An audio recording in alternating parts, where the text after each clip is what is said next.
สวัสดีครับผมชื่อไอมันฮักกิมบินอิราซานุ่งความฝันของอังเตอร์คู่อะไรครับความฝันของอังเตอร์คู่อะไรครับสองงานอดิเรกของคุณครูอะไรคะงานอดิเรกของคุณครูอะไรคะสาม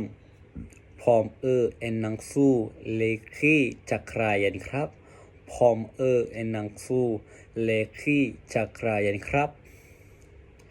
สี่ฉันอยากเป็นพยาบาลค่ะฉันอยากเป็นพยาบาลค่ะห้างานอดิเรกของผมคือปลูกดอกไม้ครับงานอดิเรกของผมคือปลูกดอกไม้ครับหกคุณอยากกินอะไรคะคุณอยากกินอะไรคะเจ็ดผมอยากดู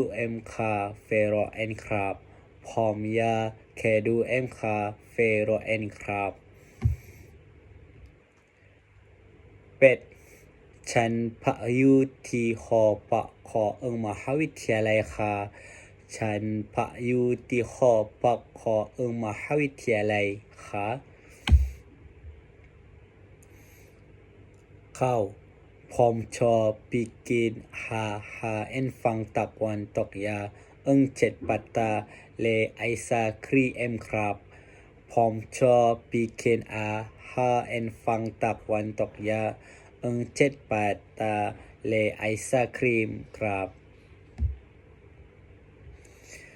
สิบความสะดวกที่ต่างรอเรียนเกตไฮคูราเอนสักริดเลครว